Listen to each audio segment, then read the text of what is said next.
Hello friends, I'm Dr. Chirag Arora, Consultant Sports Injury Specialist at Saksham Orthopedics.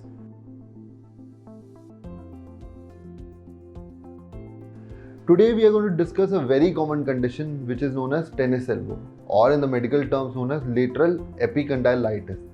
Lateral मतलब बाहर की तरफ, epicondyle मतलब हड्डी के ऊपर and itis मतलब सूजन.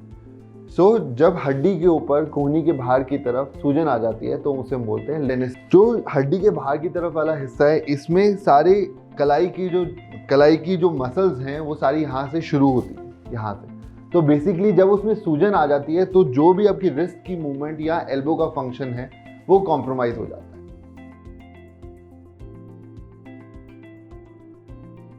तो जो पेशेंट्स या जो पॉपुलेशन रैकेट स्पोर्ट्स कॉमनली खेलती है जैसे टेनिस और बैडमिंटन, और जो लोग कॉमनली अपनी रिस्ट की मूवमेंट करते हैं जैसे कि जो लोग फ्रीक्वेंटली मोबाइल पे रहते हैं, जो लोग फ्रीक्वेंटली लैपटॉप्स पे रहते हैं, उनमें ये कॉमनली देखा जाता है. So as I said, it is inflammation of the bone around the bone. So it will always present with pain and swelling. मतलब pain and swelling on the outer aspect of the elbow. यहाँ कोहनी के बाहर की तरफ दर्द और सूजन आ जाना, साथ में आपकी रिस्ट की मूवमेंट या एल्बो का फंक्शन ये कॉम्प्रोमाइज हो जाता है. ये करने में आपको बहुत दिक्कत रहती है, पेन रहता है. तो आपकी रोज की जो जिंदगी है, रोज की जो आपकी काम है, उनमें आपको कॉम्प्रोमाइज फेस करना पड़ता है.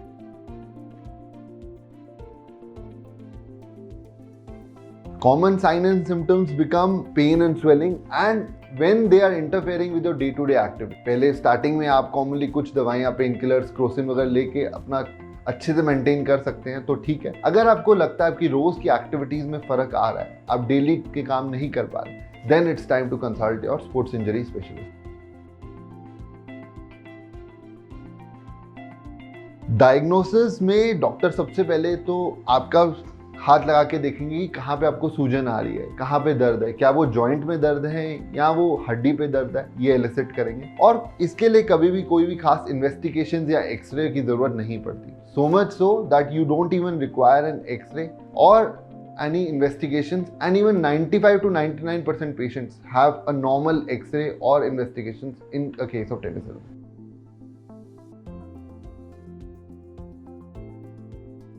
Treatment options may be non-operative, there may be some injections and there may be some surgical treatment. 95 to 97% of the patients don't require any surgical or a injection modality for tennis elbow. 95% patient में सिर्फ दवाइयों के साथ हम इसे अच्छे से treat कर सकते हैं. कॉमन दवाइयाँ जो दी जाती हैं वो पेन किलर्स हैं. कुछ मसल्स को स्ट्रेंथन करने के लिए टैबलेट्स होती हैं, वो कंटिन्यूसली थोड़ा लॉन्ग टाइम चलती हैं. और सबसे इंपॉर्टेंट चीज, उस टाइम पे आपको रैकेट स्पोर्ट्स या फिर आपके जो एक्टिविटी से पेन बढ़ता है, स्पेशली मोबाइल, तो इन सब की एक्टिविटीज को आपको रिस्ट्रिक्ट करना ही पड़ेगा. There is no way we can treat tennis elbow without restricting these activities.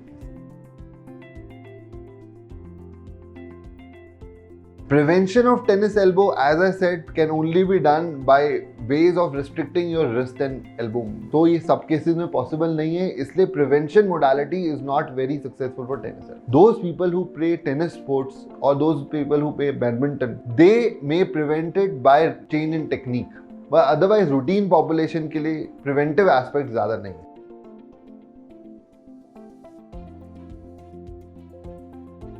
Orthotics in any condition are never solely responsible for treating that condition. Orthotics are always adjuvants, यानी दवाइयों के साथ, physiotherapy के साथ orthotics दिए जाए तो वो बेस्ट काम. So tennis elbow is always a combination of things. There are medicines involved, there are physiotherapy involved, and there are orthotics involved, and the patient role is to restrict these movement, and this whole gamut helps you to improve your condition.